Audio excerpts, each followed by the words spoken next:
de mesa temática da área de Ciências Humanas, Letras e Artes, do 30º EAIC, 10º EAIC Júnior. Agradeço a parceria do professor Christian e da professora Renata nos trabalhos, né, que levaram a gente a chegar nesse momento do EAIC, que é um evento que desde o ano passado ele veio sendo realizado nesse formato virtual. O tema desta mesa é Ciência, Internalização e Fronteiras na Sociedade Contemporânea. Para compô-la, nós convidamos o professor Luciano Mendes de Faria Filho, da Universidade Federal de Minas Gerais, e o professor Mário Luiz Neves de Azevedo, da Universidade Estadual de Maringá. Agradeço, então, o aceite de vocês a estarem aqui conosco, partilhando as atividades. A mesa, ela prevê uma fala entre 20 e 25 minutos para cada um de vocês. Na sequência, a gente vai abrir, né, para algumas perguntas, e ela está prevista entre 18 e 19, mas no comitê a gente decidiu que ela pode se estender um pouquinho, até 19h15, no 19h20, para que a gente possa dar tempo, né, de fazer uma pequena discussão pós-evento. Agradeço a todos os professores, orientadores de iniciação científica da Universidade Estadual de Maringá, e a todos os estudantes que estão aqui prestigiando o nosso evento. Para darmos início, Mário, acho que a gente começa com a fala do professor Luciano, né? Para manter aquela praxe do nosso convidado externo. Eu vou ler algumas informações do currículo do professor Luciano Mendes, para a gente não se alongar muito. O professor Luciano Mendes é bolsista de produtividade em pesquisa nível 1A do CNPq, possui graduação em pedagogia pela Universidade Federal de Minas Gerais, mestrado pela mesma instituição e doutorado em educação pela Universidade de São Paulo. É professor titular da Faculdade de Educação da Universidade Federal de Minas Gerais, onde coordena o belíssimo projeto Pensar a Educação, Pensar o Brasil, de 1822 a 2022. Iniciativa desenvolvida em rede, né, por mais de dezenas de instituições universitárias no país. Ele, desde 2019, é secretário regional da SBPC Minas, foi coordenador do Fórum de Ciências Humanas, Sociais e Sociais Aplicadas, articulação que reúne, né, mais de meia centena de instituições de representação de programas de pós-graduação e de pesquisa da grande área de ciências humanas e sociais. Foi colaborador da Rádio Inconfidência, no programa Ponto de Vista. Participa, né, de vários conselhos editoriais, foi já membro do Conselho Deliberativo do CNPq entre 2014 e 2016 e da Câmara de Ciências Humanas e Sociais e Educação, da FAPEMIG, né? Foi coordenador do GT de História da Educação da Amped, foi vice-presidente da Sociedade Brasileira de História da Educação, entre outras, né, tarefas que o professor Luciano Mendes, nos últimos anos, ele tem revelado a veia artística, né, Luciano? Você pode aproveitar para fazer uma merchandising dos seus livros de literatura, que eu estou muito curiosa para adquirir e ler. Acho que você pode depois falar dos livros aqui para a gente, conhecer um pouco mais desse seu talento fora da academia, mas ao mesmo tempo que tem tudo a ver com o trabalho que nós realizamos, né? Professor, estou imensamente agradecida pelo seu aceite e você tem a palavra nesse momento. Oi, Cris, muito obrigado pela... Tá bom som? Cris, muito obrigado. Se me permite, Cris, né? Maria Cristina. Obrigado pelo convite, é um prazer revê-la. É um prazer retornar, ainda que virtualmente, aqui ao UEM e reencontrar Terezinha, é sempre um prazer revê-la, que sempre um prazer acompanhar o trabalho. Mário, a gente já vinha conversando aqui, Mário, sempre um prazer, em relações muito profundas, antigas, intensas aí com ele. Então, muito obrigado, Christian, Renata, pelo convite, junto com as outras colegas, e é um prazer estar aqui. É um prazer também, como lembrava o Christian há pouco, né? A gente, nós que fomos da iniciação científica, isso, participar desses eventos, desse congresso, conversar com quem está chegando na comunidade acadêmico-científica, é sempre, para mim também é sempre um prazer, Christian, eu acho que é muito importante. Eu fui da primeira turma de iniciação científica da FAPEMIG aqui em Minas, então enfim, e foi enfim, teve um impacto, até hoje eu sempre falo, um impacto muito grande em achar que podia fazer pesquisa, né? Alguém na pedagogia. Nos anos 80, a pesquisa não era tão disseminada assim muito, né? Havia uma grande distância ainda maior do que há hoje, né? Ainda hoje há, mas naquela época era muito maior ainda entre os mestrados, que era o caso aqui da UFMG, e a graduação, né? Muita gente só circulava pelo mestrado, pela pós-graduação, muitos não davam aula nem na graduação, era separado. Então, a iniciação científica veio, digamos assim, criar condições de possibilidade para que a gente frequentasse mais e melhor esse universo da pesquisa com acompanhamento de quem já tinha experiência, né? Claro, nem sempre, porque naquela época que eu comecei, muitos que orientavam não tinham necessariamente experiências antigas muito grandes de pesquisa, mas que tinham muito boa vontade para nos acolher com as nossas indagações e fazer. Então, eram outros tempos, mas não menos importante na construção do Sistema Nacional de Ciência e Tecnologia, do qual a iniciação científica faz parte, né? Acho que os nossos alunos hoje, e mesmo muitos dos nossos professores e professoras, alunos e alunos, não têm a dimensão do que significa esse sistema de bolsas brasileiras.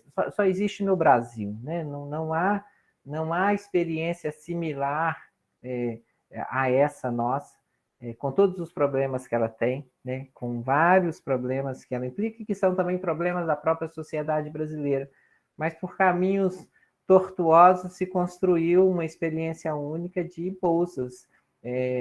Talvez, inclusive, porque bolsa desse tipo, nós estamos falando de bolsa para alunos e alunas, né, do ensino médio, alguns lugares para ensino fundamental também, né?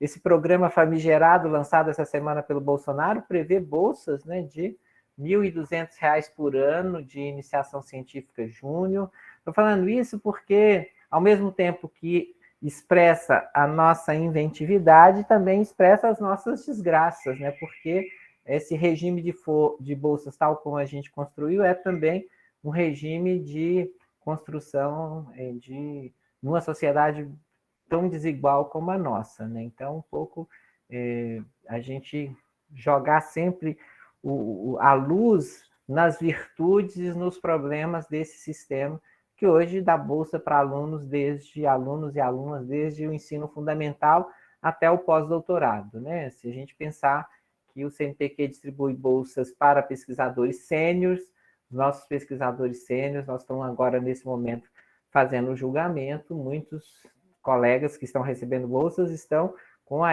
perto dos 80 anos, né? Eu conheço alguns com quase 60 anos de atividade de docência e pesquisa e etc. Então, é um sistema de bolsas que deve ser colocado no seu conjunto e que, desgraçadamente, tem sido muito atacado nos últimos anos, né? Ainda que ele nunca tenha sido efetivado plenamente, nos últimos anos ele tem sido muito atacado. Haja vista o recente corte de 92% dos recursos do Fundo Nacional de Desenvolvimento Científico e Tecnológico para o Ministério da Ciência e Tecnologia, incluindo aí o CNPq, a FUNEP, todos os sistemas de todas as instituições do sistema, né? Então, 92% nós não estamos falando de um corte que permite trabalhar, né? 92% é um corte para destruir mesmo, né? Não é para deixar, como dizia o Bolsonaro, naquele famoso discurso lá em Manaus, eu não vim para construir nada, eu vim foi para destruir. né? E ele está levando a cabo esse projeto de destruição. Então, nesses momentos assim, eu acho que é super importante a gente não apenas falar, né, fazer essa denúncia, mas também sustentar utopias. E eu tenho militado nessa coisa. O Mário perguntava como é que estava, tá, né, Mário? Fala assim, uma militância tem sido essa, de, mesmo nesses momentos tão obscuros que a gente está vivendo, sustentar utopias, sustentar possibilidades, porque é com isso também que a gente atravessa essas trevas, né? Porque se a gente sucumbe na tristeza, no desânimo, e apenas na denúncia, a gente não consegue ver o amanhecer que pode vir, né? Assim, eu acho que isso é importante. Nesses momentos de dor, né? Não é possível não estar doído nesses tempos que a gente está vivendo, não é possível não falar de luto, né? Esse luto societário que a gente vive, portanto, a necessidade de elaborá-lo, de responsabilizar quem é responsável. Eu sempre tenho dito que mais de 600 mil pessoas não morreram pela pandemia, né? Um número de mortes desse tamanho não é causado pela pandemia, é pela política de morte, né? Haja vista a comparação do Brasil com praticamente todos os países do mundo, né? Assim, a morte aqui, comparativamente à população brasileira, ela é algo assustador em todos os sentidos quando comparado com o resto do mundo, mas mostra a efetividade de uma política da morte, né? Ou seja, quando se abraça essa política, de fato é uma política que leva à morte. Então, nesses tempos, eu acho que é necessário, sobretudo para nós que temos uma condição ainda de continuar pensando com liberdade, poder denunciar e anunciar, eu acho que é também parte do nosso trabalho científico, intelectual, manter esses espaços. Acho que, nesse sentido, queria cumprimentá-los também por manter esse espaço, né?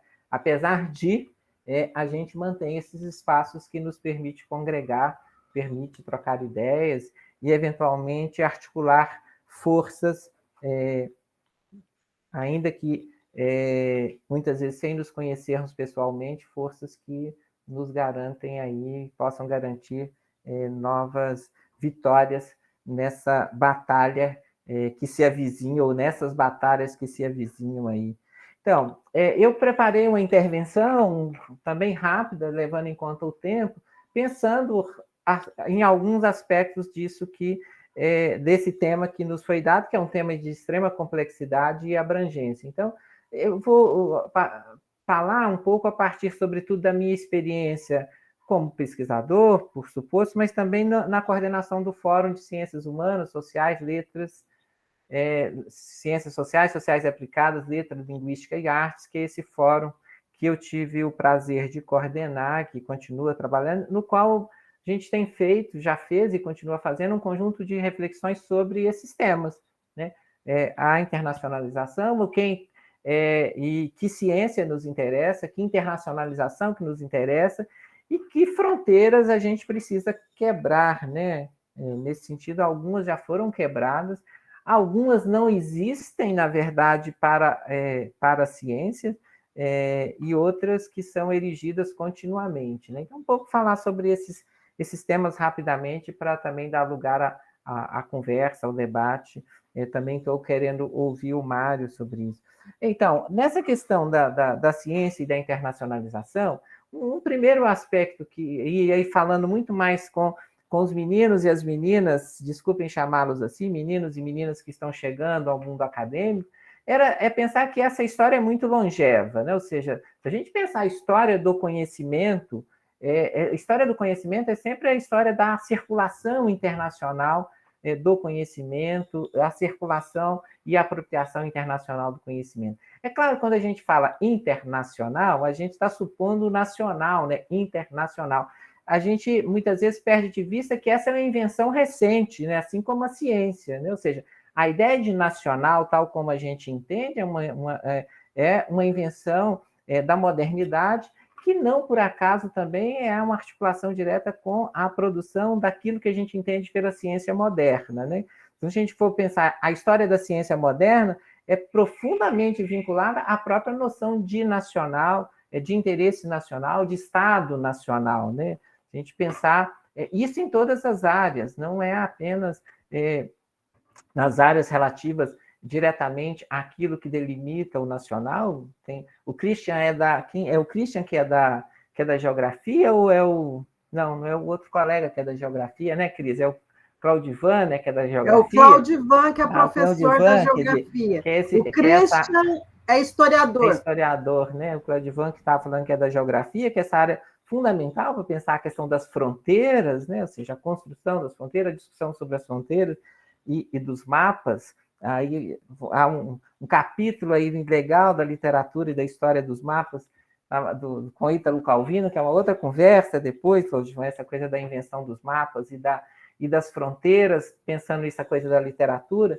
Mas pensando isso na conjunção desses esforços, né, em que a ciência também produz o Estado Nacional. O Estado Nacional, por sua vez, ele é, digamos assim, lugar e ordem a partir da qual se produz a ciência. Estou pensar a geografia, pensar a estatística, né, que é uma das ciências mais fundamentais, não por acaso em espanhol é estadística, né, para mostrar a importância dessas ciências para, por exemplo, o governo da população, a delimitação do que é nacional, o governo dessa população nacional, a definição e delimitação das fronteiras e os modos de ação sobre o território e as populações. Então, vejam vocês, pensar a internacionalização das ciências, num primeiro movimento, eu acho que é romper com essas barreiras que a própria forma de dizer nos coloca, né? Portanto, pensar que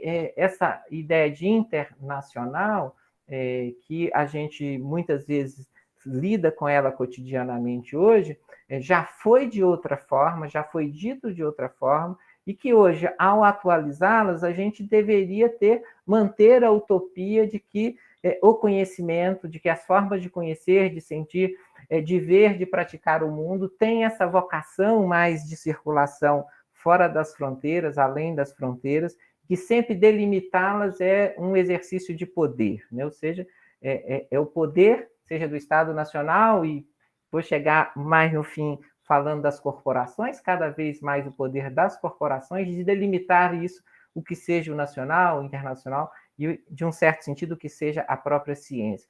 Por isso que eu acho que, ao falar disso também, é manter a utopia longeva, mas que é também praticada ainda hoje em vários espaços, em vários espaços-tempos aí, geográficos, que a ciência é uma das formas de estar no mundo, de lidar com o mundo, de conhecer o mundo, de dizer do mundo.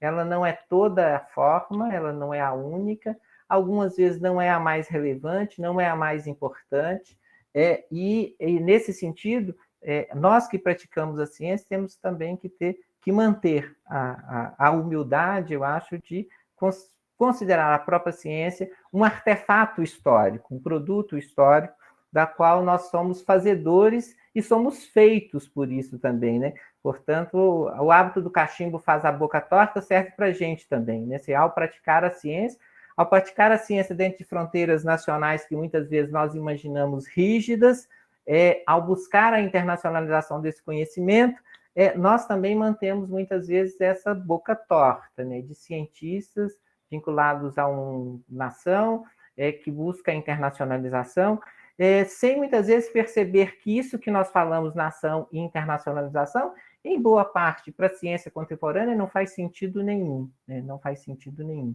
Boa parte dos projetos hoje em curso de ciência, os melhores projetos, eles são a muito custo definido como projetos nacionais, né? Praticamente não há hoje boa ciência feita em que não haja necessariamente essa articulação, essa presença de sujeitos de muitos lugares, de muitas nações. Então, a ciência hoje, cada vez mais, ela já nasce internacionalizada nessa perspectiva, né? Ou seja, cada vez mais ela já nasce clivada, ela já nasce dessa clivagem de olhares e de presenças, de sensibilidades, que vem de muitos lugares, de muitos países, de muitas nações. Então, essa é a primeira aproximação que eu queria chamar a atenção a esse respeito. Segundo lugar, quando a gente fala ciências humanas, enfim, aqui nós nos reunimos mais as ciências humanas, sociais, pelo nome que a Cris foi dando ali, é aquela grande área, na verdade, ciências humanas, sociais aplicadas, letras, linguística, arte. Quer dizer, muitas vezes nós somos o patinho feio, né, do sistema, né? Então, apesar de sermos 40% do sistema, tanto nacional de ciência e tecnologia, sob a égide do Ministério da Ciência e Tecnologia, ou da pós-graduação, sob a égide da CAPES, do MEC, nós somos praticamente 40% desse sistema, muitas vezes nós nos sentimos o patinho feio do sistema, né? Então, somos a ideia das ciências humanas. Por isso eu gostei tanto da primeira parte da elaboração do mote da CNPq, do tema da SBPC para esse ano, que todas as ciências são humanas, né? Então, essa ideia eu acho que é fundamental, porque não apenas nos traz as ciências humanas para o centro do debate, ainda que não tenha sido só essa a ideia, né? Traz as ciências humanas para o centro do debate, mas mostra que o conjunto das ciências está vinculado diretamente aos interesses humanos, né? Os interesses esses não necessariamente interesses nobres, né? Porque o humano, como a gente sabe, não é necessariamente nobre, né? Porque quando a gente fala de humanizar, né? Porque é uma coisa que a gente vê muito, né? Vamos fazer o parto humanizado, o atendimento humanizado. Isso é um modo, na verdade, muitas vezes, da gente jogar para debaixo do tapete o humano, que não é isso, né? Porque é só o humano que faz parto não humano, é só o humano que faz agressão, é só o humano que faz violência, né? Que despreza, é só um tipo humano que faz o que o Bolsonaro e seus asseclas estão fazendo. Isso é tão humano quanto qualquer ato nobre, né? E a gente não deveria jogar isso por debaixo do tapete.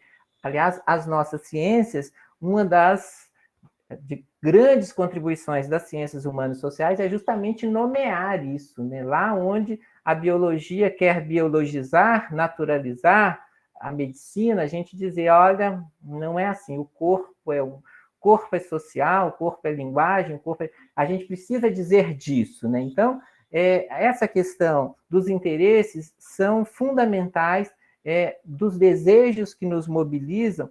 Por isso que uma outra forma também de dizer de ciência, internacionalização e fronteira são as fronteiras interpostas aos nossos interesses de pesquisa e os nossos desejos, os nossos melhores desejos de um mundo melhor, né? E eu já caminho para finalizar essa minha intervenção devido ao tempo. Porque, veja, se por um lado nós cultivamos a utopia de um mundo sem fronteiras, e essa é uma tradição, da melhor tradição que a gente poderia chamar das esquerdas, de um mundo sem fronteiras, em que a gente possa, o conhecimento, os sujeitos, né, as experiências possam circular, e circular nas formas mais diversas, né? Quando, mesmo ali no coração do século XVIII, que pariu boa parte desse mundo, havia perspectivas extremamente generosas em relação ao livro, à imprensa, né? Se pensar a generosidade, ainda que profundamente discutida e discutível, muitas vezes, dos enciclopedistas, havia ali um projeto extremamente generoso de organização e difusão do conhecimento, em relação à própria escola, em relação à imprensa, em relação ao impresso, ao livro, na ação intelectual, à formação, ao espaço público, e é claro, aquilo que na nossa área, né, Cris e Terezinha, Mário, que é a própria escola moderna, a escola pública, né? Então havia grande... seja, nesse sentido, o conhecimento não tem fronteiras sociais, não tem fronteiras e não tem barreiras de classe, ele deve ser esparramado, deve ser difundido. E é claro que essa utopia, eu acho que parte dela precisa ainda ser resgatada e ser sustentada, porque o que a gente vê hoje é que, de fato, do ponto de vista, sob a égide do capital, sob o ponto de vista dos capitalistas, os mais diversos, as fronteiras, boa parte delas foram abolidas, né? De fato, hoje, fronteiras que existem é praticamente a circulação dos corpos, das experiências dos sujeitos despossuídos, né? Fora isso, praticamente não há fronteira para o capital, não há fronteira para os capitalistas, não há fronteira para os bem-nascidos, né?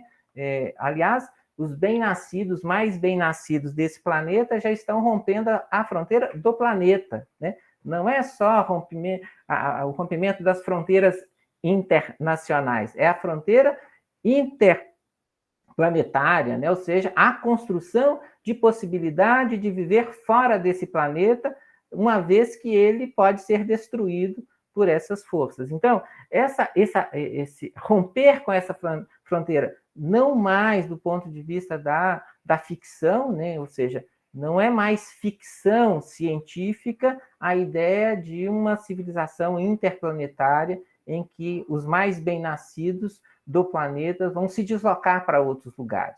Então, nessa perspectiva, como pensar fronteiras das ciências? Como pensar fronteiras para o conhecimento? Como pensar a internacionalização? É claro que isso implica necessariamente pensar a internacionalização e ciências que nos interessam. Porque, veja, a ciência corporativa, a ciência capitalista, a ciência serviço-acumulação, ela é profundamente internacionalizada. Hoje ela é um grande negócio, né? E parte desse negócio é sustentado, inclusive, pelas nossas ações cotidianas. Nós que estamos aqui, vários outros colegas que publicam em revistas internacionais que são de grandes corporações, que participam dos modos de consagração e de indexação internacionais, que são das grandes corporações, né? E, portanto, essa ciência não tem fronteira e, particularmente, cada vez mais tem menos, porque não faz sentido a fronteira nacional para a gente falar internacional, né? A fronteira, as corporações já não têm fronteiras há muito tempo, as corporações não têm fronteiras e elas são fundamentalmente corporações baseadas e que agem e articulam a sua ação no mundo a partir da ciência, com a ciência e baseada na ciência. Fake news só funciona porque é profundamente científico e é um grande negócio. Não fosse ciência incorporada, não fosse tecnologia, não fosse um grande negócio, não funcionaria fake news, né? Então, a ideia nossa de que fake news é uma brincadeira de fundo de quintal, de pessoas desavisadas, é a maior besteira, é um grande negócio em que a ciência mais refinada está a serviço do fim da democracia, do fim de qualquer tipo de pensamento de Estado que minimamente tenha bem-estar, etc. Portanto, há que se perguntar essas duas questões. Abolidas as fronteiras, né, nessa perspectiva, mantidas as fronteiras para os corpos e as experiências dos despossuídos, que a ciência e que a internacionalização nos interessa, né? Acho que, nesse sentido, retomar fortemente, eu acho que a utopia de um internacionalismo, né, democrático, igualitário, cada vez mais, essa ideia, romper com a ideia, não apenas, não há que se pensar mais nesse sentido em projetos nacionais, no sentido antigo do termo, né? Os projetos nacionais só fazem sentido do ponto de vista da articulação com a ciência, se feitos, se articulados a uma visão internacionalista. Não há saída nacional, né? Se ela nunca houve, se nos tempos passados ela já não havia, hoje muito menos, né? Ou seja, hoje a gente pensa saídas internacionais. Isso significa, inclusive, para a ciência. Nessa perspectiva, significa pensar outra ciência, né? Não, inclusive outra ciência em relação, muitas vezes, ao que nós praticamos mesmo, né? Ou seja, o que nós praticamos, muitas vezes, do ponto de vista da ciência, é também um epistemicídio, digamos assim, em relação a várias experiências fundamentais, as várias epistemologias que circulam no mundo. Muitas vezes nós estamos colaborando também para esse epistemicídio. Como recuperar, como retomar essa conversa de um mundo sem fronteira também para os conhecimentos e para os despossuídos. Isso significa repensar a própria noção que a gente vinha pensando de fronteiras e de internacionalidade. No campo da ciência, eu acho, retomar essas perguntas fundantes, né? Que ciência nos interessa, que internacionalização nos interessa. Não nos interessa, certamente, uma internacionalização vinculada, por exemplo, a uma língua única, a uma pretensa língua de circulação internacional, a ideia de um centro a partir do qual nós nos articulamos todos e todas, porque, digamos assim, esses centros a partir do qual nos articulamos todos sempre têm nome, têm dono, são relações de poder, às quais muitas vezes nós não temos acesso. Então, como pensar essas questões? Acho que a geração que chega, a geração que chega agora e que está pronta aí, né, como diz uma colega, com a faca nos dentes, com brilho no olho, é para nos ajudar também, a geração que já estamos, a reelaborar essas questões e a enfrentá-las, porque delas, da forma como a gente elabora e responde, está, sem dúvida, sujeito à ideia de democracia, à ideia de igualdade, à ideia de dignidade, a própria ideia de corporeidade, né? Vários falando do fim do corpo carbono, né? Então, tudo isso não é mais utopia e não é mais distopia, essa ideia do fim do corpo, né? Dessa corporeidade que a gente conhece, tudo isso, gente, enfrentar isso é fundamental. Eu acho que é com o concurso da aproximação de vocês, porque a gente pensar um outro mundo possível, só é possível fazer isso também tendo em vista a política. Por isso, acho que a nossa grande contribuição e, digamos assim, aquilo que mais nós incomodamos, né? Nós incomodamos porque a gente oferece palavra para dizer disso, né? Dizer que, por exemplo, por mais que a ciência seja necessária, a ordenação do mundo é pela política cada vez mais.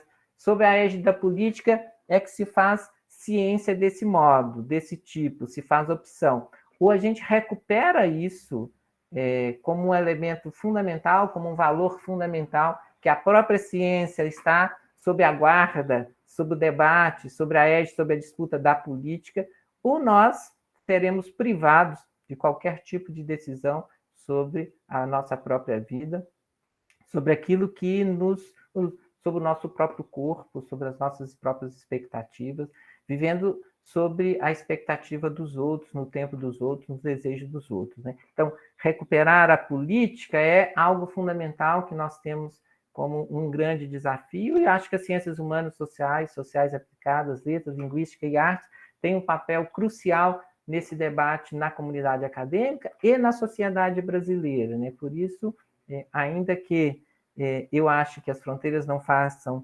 sentido, algum sentido elas fazem, e renovar esse debate é sempre necessário para que a gente possa também separar, na velha frase, o joio do trigo, e separando a gente possa ficar com a melhor parte.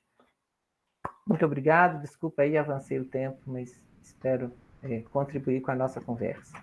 Muito obrigada, professor Luciano Mendes.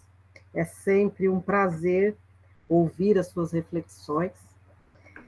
A gente vai para o debate na sequência, então, antes disso, eu passo a palavra ao nosso amigo, companheiro, colega, professor Mário Luiz Neves de Azevedo, professor titular da Universidade Estadual de Maringá, mestre em Educação pela Universidade Federal de São Carlos, doutor em Educação pela Faculdade de Educação da Universidade Estadual de São Paulo, e com estágio de pesquisa, uma bolsa sanduíche no INRP da França, fez parte da comissão do CRES 2008, a convite da ESAL, Unesco e da CAPES, foi chefe do DFE, assim como a professora Edneia, que está aqui nesse momento, foi diretor do CCH, vice-reitor da Universidade Estadual de Maringá,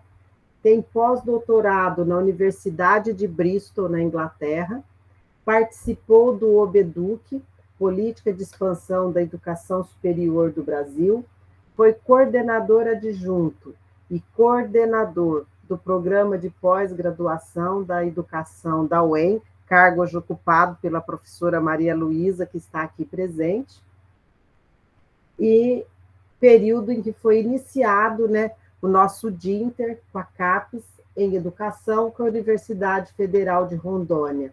Foi coordenadora adjunto do curso de graduação em Pedagogia, faz parte do Comitê Científico Nacional e da diretoria da AMPED, já por 2 gestões, né? E representa a AMPED como editor associado na Education Review Resenhas Educativas no Arizona State University. É pesquisador visitante da foi pesquisador visitante da Universidade de Cambridge, Inglaterra, né? E tem várias publicações na área de educação, e hoje ele é bolsista produtividade do CNPq, nível 1D. Muito obrigada, professor Mário, por vir nos ajudar nessa mesa temática do 30º EAIC, 10º EAIC Júnior. Você tem a palavra. Obrigado, Cristina. Eu agradeço também por suas generosas palavras. Na verdade, a gente coloca esse resumão lá no CNPq e acaba ficando. O pessoal que está começando no PIBIC agora, aí, que está iniciando a carreira, então você vai juntando daqui, não sei quantos anos a gente faz esse negócio aí, fica... Enfim, talvez não precisava, mas eu te agradeço, tá? Obrigado. E eu agradeço pelo convite, viu, Cristina? E agradeço ao Cabi, que você fez o contato, agradeço ao Cabi, que é ao EN, aos organizadores, nesse sentido de representar a universidade para fazer uma fala sobre internacionalização. Então, muito obrigado a vocês. É um grande prazer, né, de estar aqui, e principalmente depois de ouvir, né, o professor Luciano. Como ele disse, nos conhecemos há bastante tempo, já estivemos em muitas lutas. A gente achava que na época que... Eu me lembro de uma das reuniões na SBPC, que ele era o presidente, o coordenador do Comitê de Ciências Humanas, do Fórum, né, de Defesa das Ciências Humanas e Sociais. A gente não imaginava, talvez, que fosse ficar tão pior, né? Não se falava de Bolsonaro naquela época. E nós estávamos lamentando muito o pós-Dilma, pós-golpe, né? Então, não dá para imaginar que parece uma lei de Murphy, né? Nada está tão ruim que não possa ficar pior. Tem até preocupação de falar isso, porque esse presente pode ser ainda piorado, imagina, né? Então, eu gostei que o Luciano abriu falando de esperança, não vamos deixar a peteca cair, mas a maldade ainda continua, né? Então, resta-nos a esperança, isso é bem lembrado, né? Mas a caixa de Pandora foi aberta há algum tempo e, desde lá, temos que defender princípios que nos humanizam, digamos assim, para fazer uma pequena relação com o que o Luciano também acabou de falar. Eu cumprimento, né, todos que estão aqui presentes nesse momento virtual, né? Nossa chefe, a professora Edneia, nossa coordenadora, a professora Maria Luísa, Terezinha, que já foi cumprimentada, já foi mencionada, Renata, Claudivan e tantos outros, né? Estou vendo que meu orientando de iniciação científica está presente, fiquei muito feliz de ver o João Vitor, né? O Christian, que está aí também, que já se apresentou, que fez história, Christian, essa é a minha formação inicial, né? Depois eu pendi para educação e me apaixonei e por ali fiquei, né? Então, aqueles que eu não mencionei, aquelas que eu não mencionei, sintam-se todas cumprimentadas. A professora Marta, que está aqui também, acabo de ver o quadrinho dela também, né? Valéria e todos mais. Então, eu espero, viu, Luciano, que ontem eu assisti o jogo, viu? Eu não gostei do resultado. Como o Luciano é um mineiro, e eu sou corintiano, apesar de ser paranaense, sou corintiano, e foi 3-0, né? Eu estou achando que depois da sua fala eu acabei de levar de 3-0, tá? Perdi ontem, vou perder de novo, né? Simbolicamente falando. Mas não esqueça que meu time está lá, tá lutando para não ir para a terceira. Poxa, você é cruzeirense. Cruzeirense, né? E meu grande ídolo do futebol foi um cruzeirense, Joãozinho, inesquecível Joãozinho. Esse foi meu ídolo. Quando alguém me pergunta quem é seu ídolo, Joãozinho, né? Apesar de ser corintiano, insisto, né? Nascido aqui. eu vi aquele atacante driblando na vida e nunca mais vi tanto talento junto, né? Ou tantos talentos, né, numa pessoa só, porque ele não só driblava, como era um grande jogador. Então, enfim, mas o que eu quero dizer é que parabéns por sua fala, Luciano, gostei muito, ilustra muito e facilita assim bastante daquilo que eu vou comentar daqui para frente, né, com vocês. Eu até tinha preparado uma apresentação com slides e tudo mais. Eu só vou pedir licença depois para colocar algumas imagens. Então, com a permissão de vocês, eu só vou compartilhar no momento em que talvez ilustre aquilo que eu gostaria, né, que ficasse mais claro para esse momento que nós estamos vivendo, de internacionalização, de produção do conhecimento e de tantas diferenças neste mundo, né? Especialmente no mundo agora que parece que vamos caminhando para um fim de pandemia, né? E que aumentou muito ainda mais as diferenças e a desigualdade, no sentido de desigualdades. Com uma grande novidade, é isso que eu gostaria de ilustrar também na fala de hoje, que é o mundo das plataformas. Nós não imaginávamos, né? O Cernich, que escreveu esse livro em 2017, ele escreveu um livro chamado Capitalismo de Plataforma. Esse livro ainda não está traduzido, porém, a pandemia acelerou a plataformização das relações sociais, das relações econômicas, do capitalismo, né? Então, como nunca, estamos vivendo tempos de capitalismo de plataforma. E não somente uma era de vigilância, como Zuboff escreveu, né, uma era digital, capitalismo digital e tudo mais. Então, qualquer fenômeno que nós tentarmos discutir, nós vamos ver que nesse contexto, como disse Ulrich Beck, já falecido, né, é um tempo de risco, é uma era de risco. Ele também falava de uma segunda modernidade, né? Zuboff, eu falei agora há pouco, né, era do capitalismo de vigilância, Cernich, capitalismo de plataforma. Então, nós continuamos a viver isso. E no caso da universidade, como disse também Slaughter e Leslie, é também espaço, especialmente na questão do campo da educação superior, do capitalismo acadêmico. Cada vez mais também nossas relações são permeadas por um tipo de mercado, seja um mercado que possa ser simbolizado de maneira financeira, mas também um capitalismo simbólico no sentido em que nossas relações têm valor. E valor significa, inclusive, números, indicadores, índices, e nos classificam, não é verdade?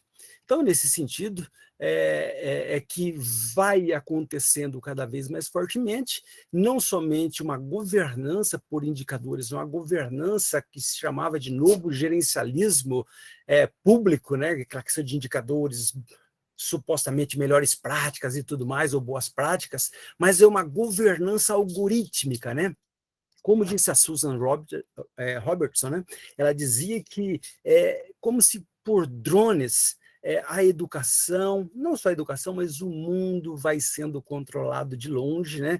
Por intermédio dos manuais de boas práticas, dos indicadores, e vai nos guiando.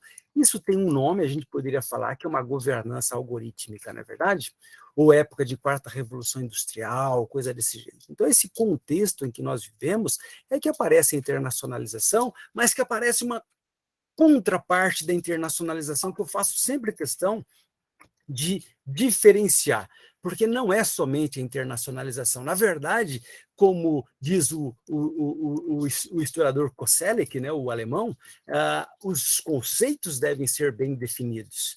E a internacionalização, mesmo recente, este tipo que nós vivemos, é bastante especial.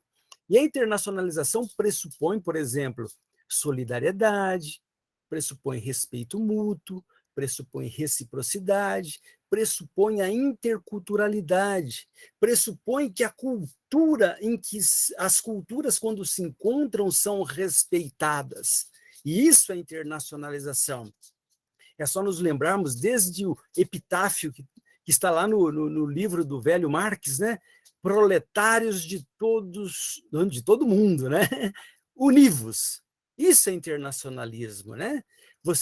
Ele, junto com Engels, propõe para a Internacional, vamos lá, o Manifesto do Partido Comunista, que é um grande chamado para que a solidariedade acontecesse entre todos os povos. Isso não é simplesmente um discurso marxista, não. Isso foi um ideal que todos aqueles que estiveram no campo progressista, de defesa da justiça social, de fazer com que esse mundo se tornasse um lugar melhor para viver, sabia que tínhamos que valorizar certos princípios em que seres humanos poderiam conviver melhor. Está aí, quer dizer, o grande chamado hoje, os indígenas estão lá na praça dos três poderes em Brasília para dizer: nós estamos vivendo tempos ainda de cercamento, os famosos enclosures, né, que o Henrique VIII, da família Tudor, quando ele assume, ele vai tomando terras da igreja e as terras comunais e vai cercando. Esse é o nome, é cercar. Então, eles estão dizendo: respeitem os povos originários, respeitem o bem comum, os famosos commons. Então, nós, nesse tempo de século XXI, estamos vivendo tanto as propostas de solidariedade, internacionalização e valores que nos humanizam, como também aquilo que nos tira a possibilidade até, talvez, de convivermos por um tempo mais longo. Como disse o Luciano, tem aqueles que já estão até se preparando e fazendo treinamento para fugir do planeta, né? Fazendo passeios e tudo mais, que é contribuindo para o grande desastre ambiental, né? Então, eu disse que tem dois fenômenos, né? Nós temos, ao mesmo tempo, a internacionalização, mas nós temos, ao mesmo tempo, concomitantemente, a sua contrapartida, que trabalha entre estados, nações, mundialmente e globalmente, que a gente tem preferido chamar de transnacionalização, que é quando a educação é tratada como mercadoria, um serviço que se vende não somente dentro do país, mas de maneira transfronteiriça. E são várias as modalidades. A OMC, o GATS, já disciplinou essa questão. Como que você comercializa a educação? Você comercializa quando nossos estudantes vão comprar educação fora do país. Você se matricula em outro lugar, paga as taxas e paga a sua manutenção fora.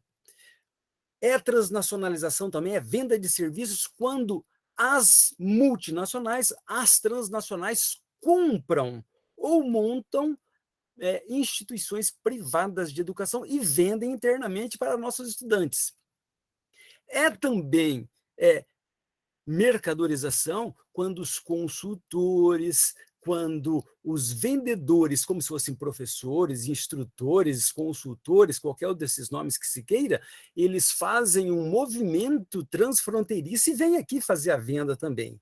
E, por fim, aquilo que é o mais delicado e que está em tempos de plataforma, como não poderia ser mais evidente, que é a venda de educação por intermédio dos sinais digitais. É a educação remota, é a educação à distância, são os MOOCs. E nós estamos entrando. Daqui a pouco, e bem pouquinho mesmo, nós estaremos comprando diplomas, certamente com uma frequência remota, né? Supostamente, de empresas que vão vender e devem falar, Luciano, em língua inglesa. Essa é a língua de grandes compras, mas não tem problema. Pode ter certeza que os algoritmos estão aí até para modular os sotaques, quando não, até fazer a tradução simultânea para a língua daqueles que não conhecem a língua do império, né? Aliás, o imperialismo continua existindo, né? Isso não tenhamos muita dúvida com relação a isso. O velho Pierre Bourdieu falava, né, chegou a mencionar sobre o imperialismo cultural. Agora, as relações econômicas com grupos, países poderosos, também continua. Bom, enfim, e especialmente no caso do Brasil, estamos vivendo alguma coisa que alguns vão chamar de uma maneira ou de outra. Eu estou preferindo chamar de... É um conceito bastante polêmico, e tanto pode ter uma conotação de esquerda ou de direita, então eu diria que é um tipo de populismo de direita autoritário, né? Que é aquilo que esse governo federal tem colocado, e que alguns vão até se adiantar e falar que é um tipo de neofascismo. Aliás, o fascismo, para os teóricos, vão dizer que é um tipo de populismo também, né?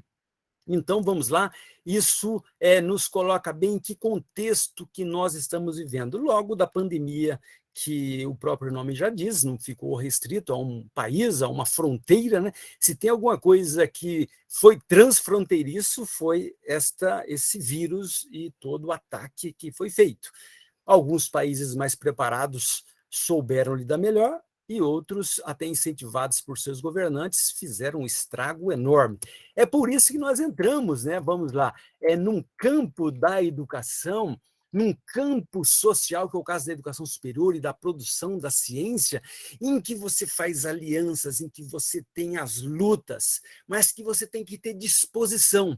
E como nós estamos falando aqui também para alunos, estudantes de iniciação científica, sem disposição, como diria Pierre Bourdieu, sem libido e sem aquilo que se chama de uma incorporação de hábitos, né, que são conceitos e categorias próprias do pensamento de Pierre Bourdieu, o campo não existiria, que é o campo da educação superior, aquele que se propõe a fazer internacionalização, a produzir ciência, a produzir novas moléculas, a fazer um esforço tanto para sanar problemas imediatos, como aqueles problemas que a gente ainda nem sabe, que é aquilo que o Gramsci chamaria de um conhecimento desinteressado, ou aquela distinção que também ela é um pouco... talvez não muito afinada, correta, que é a distinção entre ciência aplicada e ciência básica, né? Eles dizem que a ciência básica, quando ainda não se sabe exatamente qual vai ser a aplicação, e aplicada quando você já sabe o que fará com essa ciência. Muito bem, que ciência que não é aplicada, que ciência que não é básica, né? Que ciência que não é humana, não é verdade? Então, acho que com essa contextualização e com algumas dessas referências, eu vou pedir a gentileza para vocês que eu gostaria de compartilhar uma figurinha, né? Apesar, Luciano, de você ter comentado assim que esse mundo, né, a questão alguns têm direito a fazer essa mobilidade transfronteiriça, que essas barreiras de fronteiras elas são diluídas para os poderosos e especialmente para o capital, em alguns lugares a riqueza se concentra. E aqui esse mapa eu peguei ele mais atualizado agora, né? Que é de um grupo que se chama How Much, e aqui vai demonstrar, quer dizer, onde está a distribuição da riqueza no mundo. Cor-de-rosa, Estados Unidos, o Canadá logo embaixo, azul, a parte da bola é a parte da Ásia, a China muito forte, o Japão muito forte, e a riqueza também é produzida em muitos, grande riqueza é produzida também na Índia. Em verde, ali nós vemos a Europa, e com os gomos mais ou menos divididos entre os países mais poderosos, depois cada vez menores os pequenos gomos verdes. Do lado direito, não sei se vai coincidir na tela, como é projetado, né, mas a gente vai ver num azul, um roxinho, né, talvez, violeta, ali está a África, bem pequenininha, e depois, do lado esquerdo, num laranja, talvez, onde fica a América Latina, e o Brasil é esse gominho um pouquinho maior entre os pequenininhos, né? Isso aqui é a distribuição da riqueza no mundo durante o ano de 2019. Agora vamos ver como seria o mundo da produção científica. Se fôssemos fazer um mundo, e também aqui foi a fonte de um grupo que estuda na Universidade de Sheffield, né? E eles tentam mostrar qual é como fica a concentração da ciência, do conhecimento. Dá para identificar, porque imita o mundo, né? Mas bem desigual. Estados Unidos, um bordozinho ali, bem forte, né? Grande, representativo, a Europa, vai para a Ásia, vai para o Japão, e a América do Sul, verdinho, e a África bem pouco representada, não? Então, isso é para dizer que se tem um segredo, é que nós temos que fazer acompanhar de financiamento para a produção da ciência, para que a educação superior avance. E mesmo aqueles países que deram salto, é isso que eu vou mostrar agora, no slide seguinte, nesse primeiro aqui, essa tabela. Aqui estão a produção mundial de artigos, né? A China, 426 mil, o Brasil, 53 mil, que está indo bem, não é tão ruim, não. Tem um esforço muito grande, só que é um esforço acumulado, porque até 2016, né? Esse aqui foi quem fez esse compilado foi o Simon Margson, que hoje está na Universidade de Oxford. O México, olha que diferença, 14 mil, Estados Unidos bem próximo, né, da China, né, foi perdendo lugar. E olha aqui, o que fez a China, né? Isso aqui eu assisti antes de ontem esse webinar com o Margson também, né? E ele demonstrando, a linha vermelhinha é o gasto com pesquisa e desenvolvimento, né, do país, da China, e depois a pirâmide que vai crescendo, né, nós vamos perceber que em amarelo é a produção de papers, né? Então, é somente para dizer, deixa eu ficar aqui só para a gente não perder a atenção, é somente para dizer, né, que, olha, eles não tem nenhuma, nós às vezes classificamos, a gente tem um pouco de vergonha de dizer o que é investimento e o que é gasto, né? Os países não têm, algumas agências também de fomento, né? Gasto significa, se vocês forem no conceito, quando a gente fala que é gasto, expenditure, significa que é uma alocação orçamentária, você gasta sem interesse, sem esperar o retorno, mas vem quando você gasta em educação. Investimento, porque a gente gosta da palavra investimento, mas conceitualmente falando, sempre que você usa a palavra investimento, você está esperando um retorno. Ele é mais interessado, interesseiro, se eu posso falar dessa maneira. Não vou discutir essas questões conceituais, mas só para dizer que é por isso que está escrito ali em inglês gasto, né? Ou seja, eu sempre falo isso, as pessoas se admiram um pouquinho com o exemplo, mas é mais ou menos como a gente, quando vai ao mercado, você não vai falar assim, bom, agora eu vou investir R$20 em feijão, mais R$20 em leite e R$50 em arroz. Esse vai ser meu investimento do dia. Ninguém fala isso. Ninguém fala isso. Assim como deveria ser a educação de um país. Ninguém pode falar que está alocando o recurso como se fosse alguma coisa sem uma contrapartida de direitos. O que eu quero dizer é que a nossa vida, a nossa sobrevivência depende disso, depende do dia a dia, do nosso alimento espiritual, do nosso alimento do supermercado, mas também da nossa capacidade de aprendizagem. Então, não tenhamos mais vergonha e se preocupar tanto em falar que é investimento ou é gasto. Não. Qualquer país, para se desenvolver, precisa de alocação orçamentária, precisa de execução.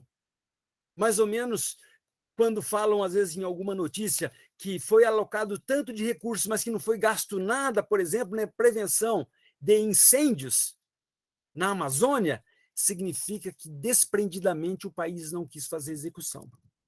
Eu percebo, eu tinha preparado alguma coisa mais, mas eu percebo que o tempo, rapidamente, né, Luciana, a gente vai falando e vai passando o tempo e a gente se empolga. Então, eu vou tentar dar uma resumida aqui, somente para dizer que também gosto muito desse mapa, eu puxei esse mapinha hoje aqui, esse é bem recente, nessa mesma fonte. Aqui está o Brasil, são os maiores exportadores do mundo. Por mais que o país faça, mas por ser um exportador de commodities, esse é o nosso tamanho no mundo. Estados Unidos, 1 trilhão e 700 bilhões de exportação em 2018.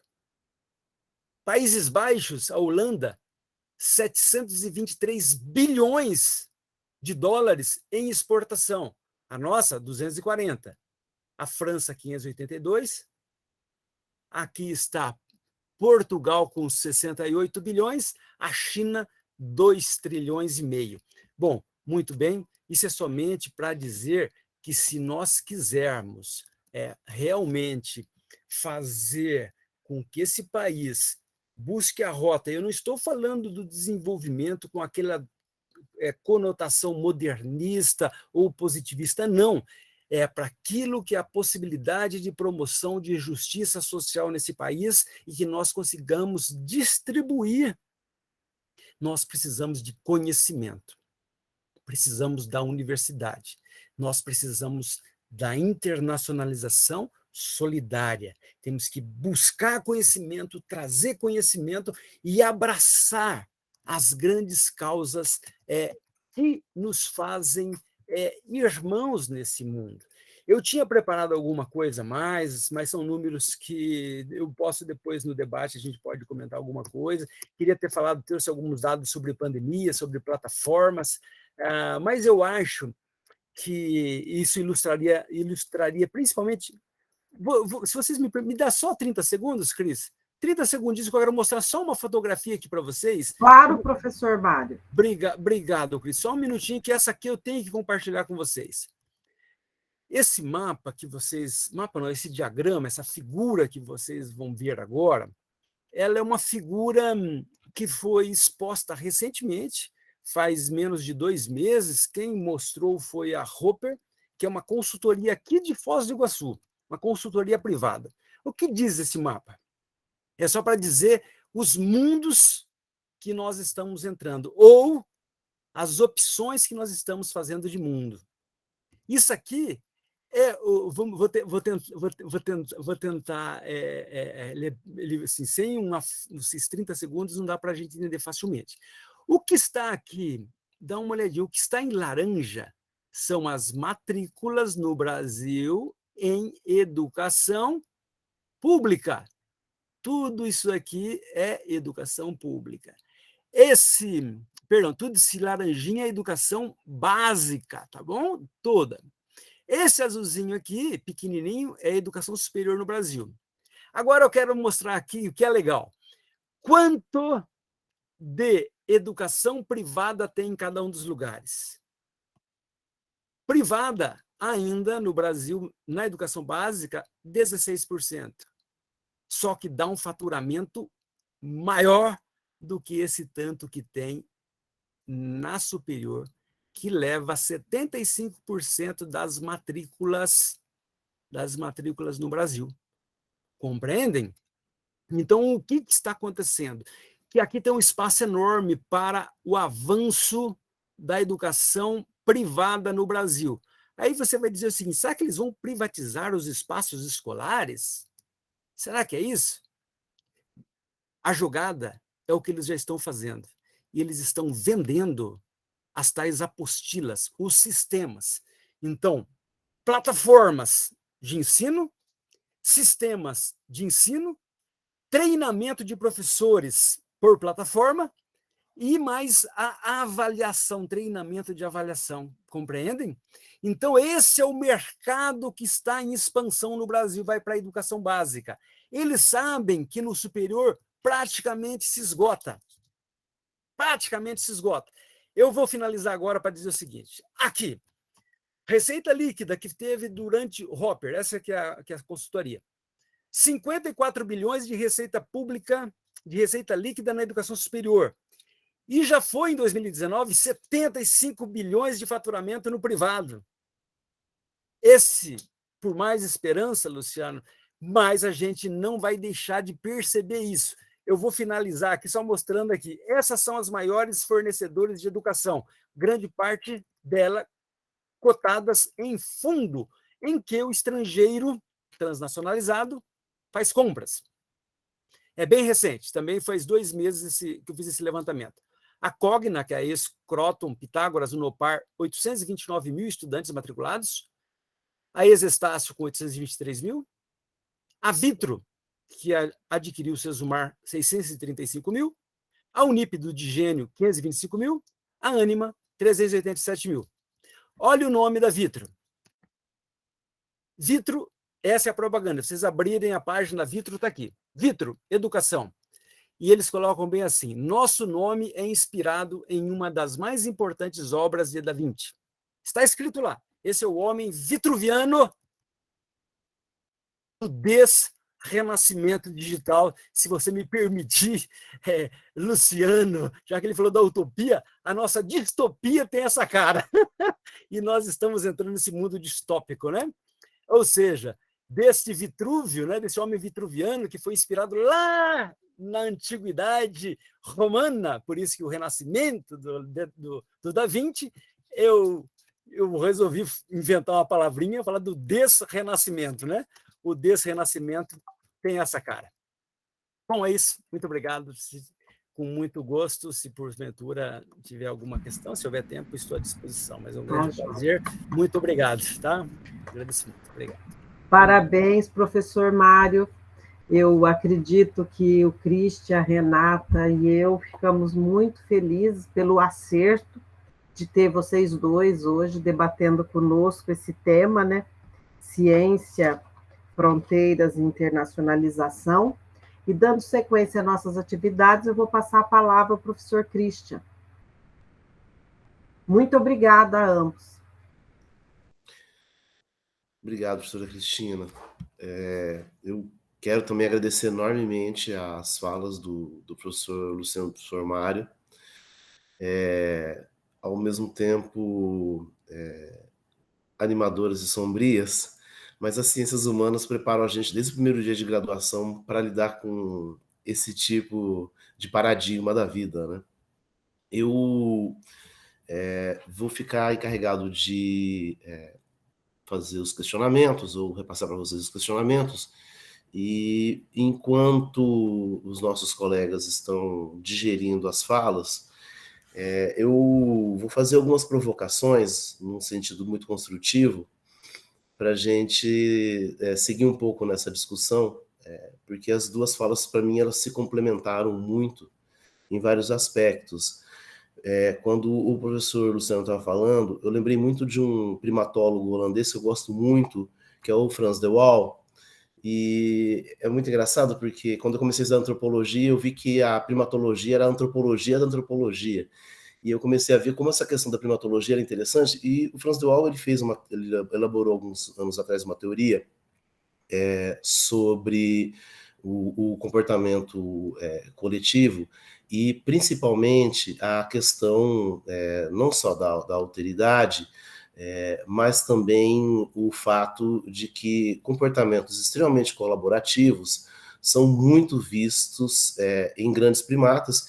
E, claro, para os primatólogos, nós somos também grandes primatas, né? O Yari Diamond nos chama de o quarto chimpanzé, e ele mostra que o comportamento colaborativo ele é algo muito instintivo na espécie humana também, e ele faz um teste, tem um documentário muito bacana, e mostra crianças de 2 anos, e o professor está na frente, e o professor, por querer, deixa cair a caneta no chão e faz de conta que não consegue pegar a caneta. Aí a criança corre lá para pegar a caneta e entregar na mão desse professor, e fala, olha, você pode pegar uma criança de 2 a 4 anos, você vê claramente que nós temos esse comportamento in natura, e culturalmente nós vamos aprendendo a moldar esse comportamento como uma espécie de fraqueza, né? E ele pula desse comportamento da criança para o lobo de Wall Street. E aí nós vemos o quanto isso hoje é uma espécie de legado pós-moderno do comportamento de sucesso, a própria conceituação de sucesso, né? E como é problemático para a gente fazer essa discussão.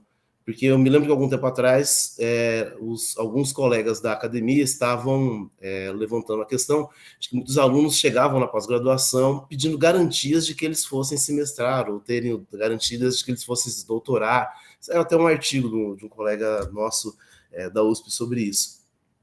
E o mais interessante é o quanto você tem esse traço cultural sendo reforçado não só deliberadamente, mas sendo instituído enquanto um valor.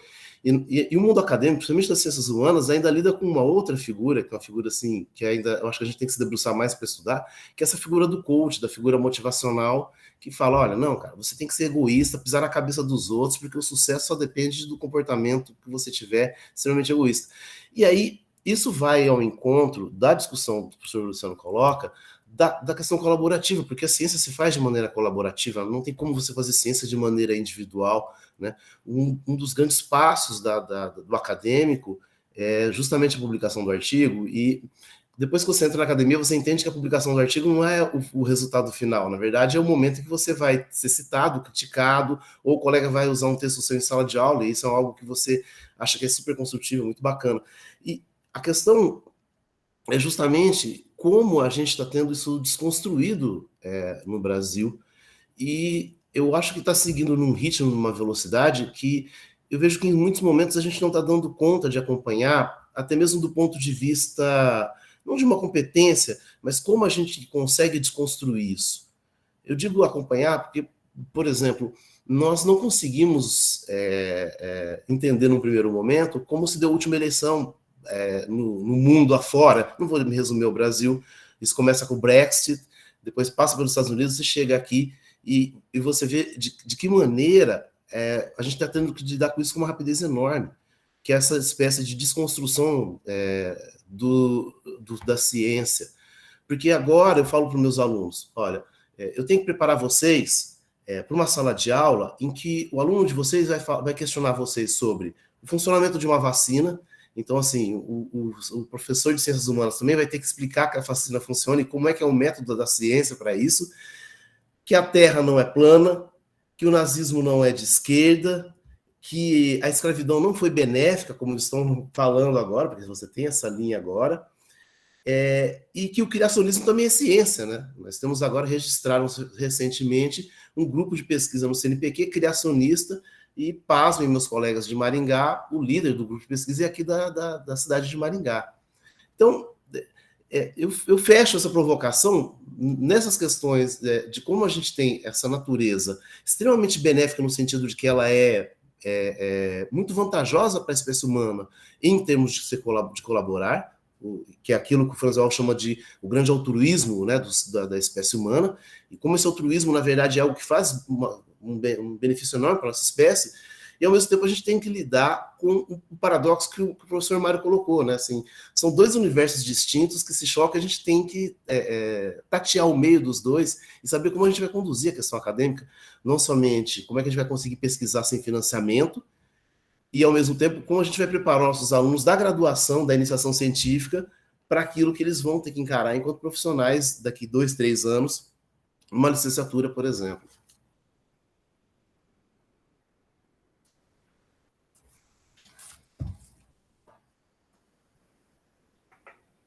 Não sei, a gente comenta isso? Pode ser, Luciano. Então, eu acho, Cris, obrigadíssimo aí pela provocação. Agora, antes de aceitar a provocação do Christian, eu queria só algo em relação à fala do Mário. Gostei muito, Mário, obrigado, foi ótimo, esses quadros e tudo. E uma coisa que eu terminei falando, a sua fala trouxe isso de novo, eu queria reforçar, justamente pensando aqui na meninada que está chegando, eu contar uma história para terminar, uma história recente, né? Quando nós defendíamos e falávamos muito fortemente, nós eu estou falando pesquisadores, cidadãos e tudo, que era um golpe em 2016, né, e que não podia, que a gente não podia aceitar, e que era claramente muito dos nossos colegas acadêmicos, muitos apoiaram o golpe vivamente, né, muitos que tiveram ou que não tinha nada com isso, porque isso era um problema da política. Eu lembro que nós não conseguimos reunir aqui na UFMG 40 pessoas para defender contra. Veja, rapidamente, lembra, veio o golpe, foi nomeado ministro da Ciência e Tecnologia, ele foi na SBPC, foi recebido em São Paulo pela SBPC, ABC, FAPESP, todo mundo, como um grande político, um grande cara que ia fazer, que era o Kassab, né? Era foi um cara que é muito bom. E só se mobilizaram quando acabou com o Ministério da Ciência e Tecnologia, né? Aí sim o mundo veio abaixo, porque, ou seja, destruir boa parte do país, tirar uma presidenta, agredir uma mulher como ela foi, violentá-la e etc., violentar a democracia, nada isso era grande problema para os cientistas. O problema apareceu quando acabou com... Estou exagerando no argumento, mas de grosso modo era isso. A gente não conseguia mobilizar os colegas para defender a democracia como um valor fundamental, uma coisa. Não era defender a ciência, e muitos argumentavam que aquilo não era o problema dos cientistas, né? Era o problema do. Então, eu conversando agora com quem está chegando, com os colegas, meninos e meninas entrando aqui na coisa. Gente, desculpa se falar menino e menina para vocês é ruim, é que aqui a gente, em Minas, isso é tranquilo. Mas, enfim, acadêmicos e acadêmicas dos vários cursos que estão chegando, que é isso, não é possível ser cientista sem estar ligado diretamente à política, seja a política de ciência e tecnologia, seja a política no sentido forte do termo, porque é isso que eu fui provocado pelo Mário, porque ainda que a gente veja esses mapas, ainda que, ou seja, só há saída nesse campo pela política, não é investir em ciência é fundamental, mas não adianta a gente imaginar que a gente vai investir em ciência e vão ficar igual aos Estados Unidos, ou a Coreia, ou isso, ou aquilo, né? Ou seja, o que está em jogo, né, é essa concertação política, porque a gente corre o risco de fazer um país extremamente desenvolvido, né, Mário? Você colocou aspas aí, e continuar com a terceira nação mais concentradora do mundo, né?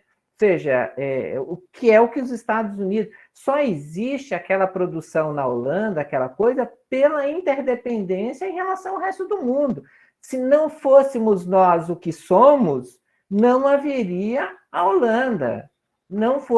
Se não passasse fome na África, na América, não teria comida que tem nos Estados Unidos, no Japão e na Europa.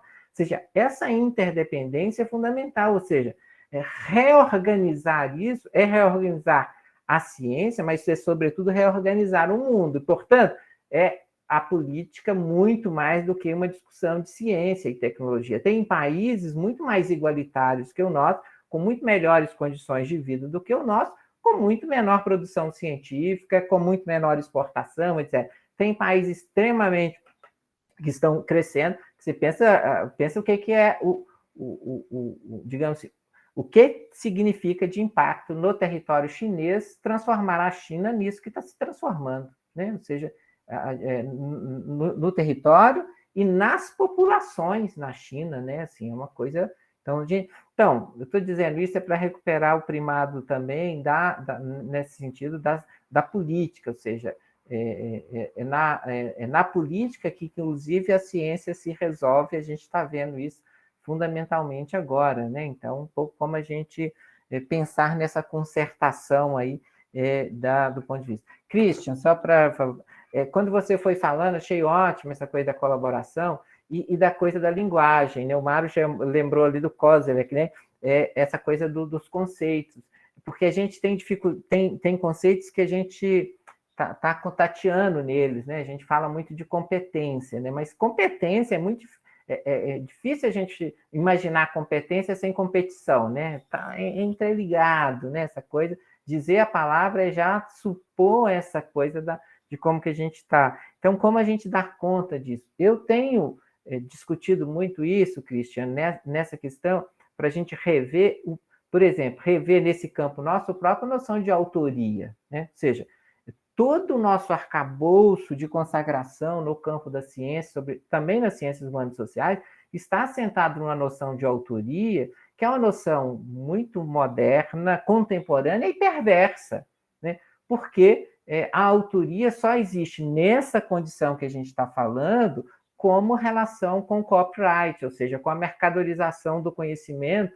nas diversas formas dele, né? Seja do paper, do artigo, seja do livro, mas essa noção de autoria é profundamente deletéria à colaboração, né? Ou seja, veja, nós na educação, isso vale para a educação, a antropologia, você citou aí, é um grande tema, você produz conhecimento colaborativo na sala de aula e depois defende uma tese que é sua, em que você tem que renomear as professoras como nome de flor, de planta, de rua, de sei lá o quê, de cidade, porque ela não pode ser reconhecida, ela tem que ser anonimizada. Veja, há aí uma dimensão ética fundamental, obviamente, que os colegas, nós todos temos discutido, mas é uma dimensão epistemológica e política também, porque se a gente não problematizar a ideia de autoria, nós vamos continuar falando de colaboração, mas ao estabelecer, digamos assim, esses, entre aspas, produtos, esses modos de expressão do conhecimento, ele se enquadra nesse regime de autoria, que é um regime que não é um regime da colaboração, é o regime da privatização do conhecimento, etc., porque ele tem a ver com essa institucionalização do conhecimento na forma livro, coisa de ciência, mercadoria, né? Então, eu acho que a própria noção de autoria ainda para a gente é muito problemática nesse sentido, né? Ela não permite expressar colaboração. Por exemplo, nós temos visto muito isso na CAPES, no CNPq, nos debates aí, né? Um livro para ser autoral pode ter quantos autores? Bom, só pode ter 3 ou 2, e por que não 10? Né? Enfim, por que um artigo não pode ser publicado com 10 autorias ou 100, né? Se ele é colaborativo? Quer dizer, então, como que você pode imaginar que a autoria não é isso que as ciências que foram vendidas antes da gente definiu o que é, né? Então, ela só serve, ela não...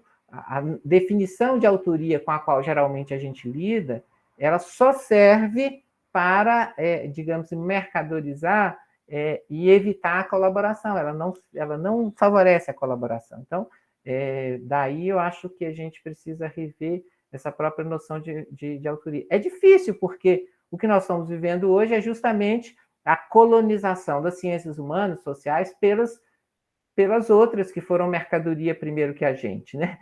Digamos assim. E que a definição de autoria lá definiu-se para tornar mercadoria. Não foi para facilitar a colaboração, foi para torná-la mais facilmente vendável, né? Livro, a papers, etc.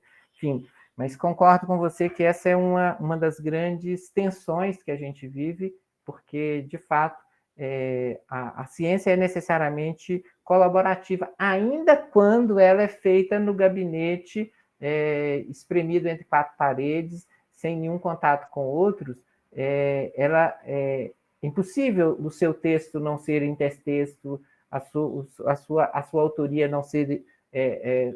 no fundo, a gente está com aquela ideia de muito mais uma função autoral do que uma autoria que digamos assim, que é o único sujeito daquele material, etc. Enfim, mas eu concordo que esse é um debate importante, e para quem está chegando no campo, acho que esse é super importante, porque e nós, na área da educação, que trabalhamos colaborativamente com a educação básica, mais ainda porque a gente apaga essa autoria da educação básica de todos os modos, né? Inclusive apagando a aula como autoria, né? Ou seja, que a grande autoria de professor é a aula.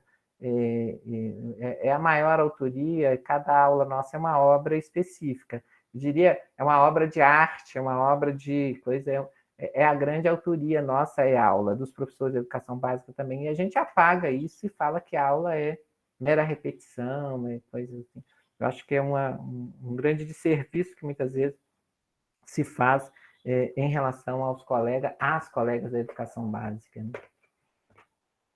Eu não quero ser portador de más notícias, mas a gente só tem mais 3 minutos para encerrar nossas atividades. Ô, Mário, desculpe. Não, que isso, foi ótimo te ouvir, Luciano, foi ótimo mesmo, foi parabéns. Eu quero dizer que eu me sinto bastante contemplado com aquilo que você já falou, e eu só vou assim finalizar mesmo dizendo o seguinte, uma lembrança. Teve um economista, Albert Hirschman, ele morreu em 2012, um autor que eu gosto muito, o clássico dele é Saída, Voz e Lealdade. Ele fala que ele se inspirou, naquele livro, a inspiração foi um artigo, um relatório que ele começou a escrever. Esse relatório era sobre o transporte ferroviário na Nigéria. Alguém falou assim, faz um livro, aumenta esse relatório, faz alguma coisa assim, maior, mais substantiva. Qual foi o lance que ele viu ali que achei muito interessante, que ele achou muito interessante, que acho que isso que dá muita originalidade para aquilo que ele escreveu? O público demora um pouquinho para perceber que está indo mal. Isso é muito interessante. Ele fala, quando o público deixa de se fazer bem público, torna-se mal público. A gente não gosta de debater isso. A gente só gosta de falar que é bem público. E quando é mal? Por exemplo, vem do Estado uma série de políticas. Quanto de mal público que esse governo está gerando? E a gente não fala que é mal público. A gente continua achando que é bem público? Não, não podemos. Temos que questionar aquilo que vem. Então, ele vai falar que a gente tem uma demora, viu? E acho que isso explica algumas coisas. Até daquele momento do impedimento, de tudo que houve, a falta de pessoas para apoiar, o chamamento da rua que não veio. Por quê? Porque a gente demora um pouquinho mais para perceber o que está para acontecer. E no caso do serviço público, ele vai dizer, as estradas de ferro estavam se deteriorando e ninguém estava percebendo. A hora que se viu, o ônibus entrou, o caminhão entrou, a rodovia chegou. E parece muito Brasil, né? E a gente perdeu. Muito bem, com esse raciocínio ainda, eu só falo o seguinte, saída está ligado ao mundo da economia, quando você faz opção de trocar um fornecedor por outro. Voz está ligado a isso que a gente está fazendo, é o debate político, aquilo que cria o conflito, mas é o conflito sempre para tentar resolver uma questão. E alguma coisa que, se a gente olhar no livro, no dicionário de língua inglesa, o que é lealdade, pode ter certeza que tem uma diferença do nosso entendimento do que é lealdade. A primeira definição, eu tive essa curiosidade, aparece assim, lealdade ao Estado. Olha a dificuldade que nós temos de trabalhar com essa ideia de lealdade ao público, ao Estado. Então, eu acho que a nossa noção de homem público, de bem público, de cidadão, é alguma coisa que a gente vai precisar ainda fazer muito, muito esforço para colocar, como disse o Luciano, não adianta ficar o país se tornar riquíssimo se nós mantivermos essas desigualdades que são, se eu falar draconianas, é pouco. E eu finalizo dizendo o seguinte, quer ver como o Estado funciona? Esse gerador de bem ou mal funciona? Vai lá e olha a execução orçamentária dele. A do Brasil, eu já vou adiantar para vocês. Nós gastamos mais de 1 trilhão para juros de amortização. Amortiza muito pouco, né? Porque a dívida só continua aumentando. Qual é o tamanho da nossa dívida? Nós temos uma dívida enorme. O nosso dividômetro passou de 6 trilhões. A gente não tem noção disso. O orçamento executado é de pouco mais de 3 trilhões. Bom, finalizando, você olha a execução orçamentária, você vai descobrir que 2,5 é gasto com educação, um outro tanto é gasto com saúde, um outro tanto... Opa! Então, o que nós precisamos é aquilo que é um instrumento, essa imagem é que eu vou finalizar a fala, a gente precisa de um instrumento que se chama nível. Nível para o pedreiro, sabe aquela bolinha que vai para um lado e vai para o outro? Aquilo, em inglês, a gente eles não chamam somente de nível, eles chamam de nível da igualdade. Ou melhor, o espírito da igualdade, que é the spirit level, o espírito da igualdade. Então, aqueles fazedores de políticas públicas, nós que debatemos políticas públicas, nós que somos os críticos por excelência, precisamos olhar esse nível. Precisamos, a cada parede, a cada construção, a cada aquilo que a gente chama de desenvolvimento, de progresso ou de avanço da ciência, saber se tem nível. Saber se a gente não está, inclusive, aumentando a desigualdade. A pandemia, por exemplo, tem países que cresceram muito mais e ficaram mais ricos. A América Latina ficou mais pobre. A África ficou mais pobre. É incrível, mas foi isso que aconteceu. Tem países que ficaram ricos. Existem empresários internamente que ficaram mais ricos e outros que quebraram. Existem trabalhadores que perderam o emprego, que é a grande maioria, que tem uma maioria de prejudicados e um pouquinho de que receberam algum benefício. Então, acho que é isso, é o espírito da igualdade, é o espírito assim, da justiça. É isso que a gente vai ter que incorporar no nosso modo de atuar, a ciência com todo o desprendimento que tem que ter, mas com referência, tem que estar referenciada, né? E não podemos deixar de usar a nossa voz, porque a saída nós estamos perdendo muita gente, que são aquilo que é uma palavra que eu não gosto muito, que é falar que é fuga de cérebros, né? Mas que não deixa de ser uma migração de cérebros. Estamos perdendo a nossa inteligência, que é uma grande pena. Gente, muito obrigado. Uma boa noite, foi um grande prazer mesmo. Essas são minhas últimas palavras de grande abraço a todos aqui, viu? Um grande prazer mesmo. Nós temos muitas mensagens de parabéns no chat e a professora Terezinha pediu a palavra. Por favor, Terezinha. Não, Cris, mas a gente já passou 4 minutos do previsto, aí não dá, né? Mas eu só queria chamar a atenção para uma questão. Acho que tudo foi fantástico. As observações do Christian, do Luciano, do Mário. Bom, o Mário é suspeito porque a gente, né, vive conversando.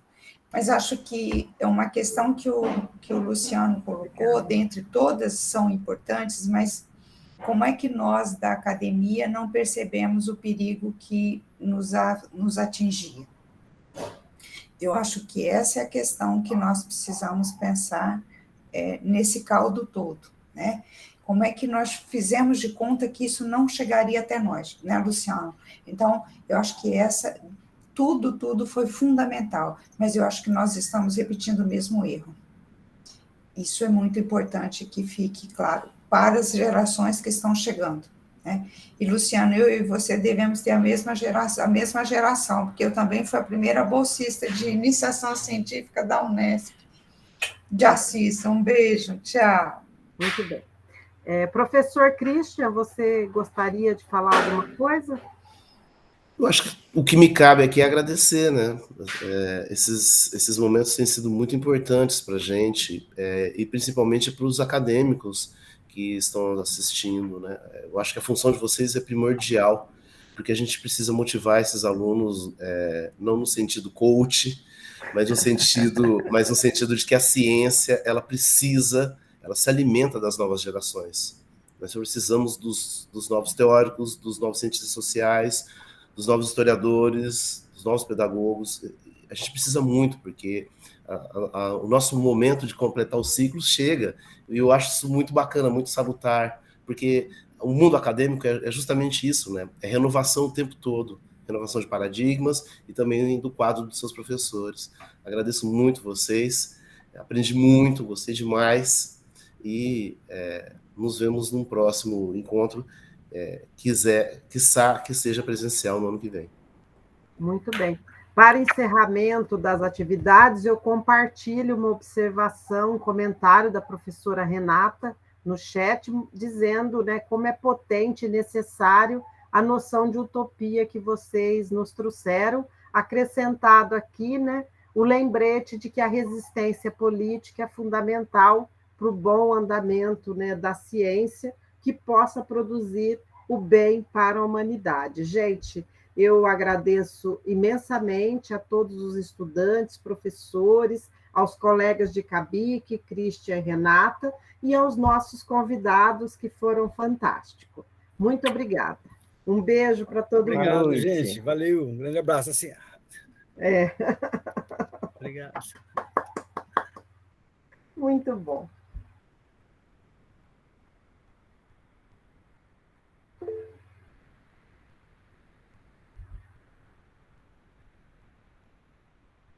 Preciso interromper.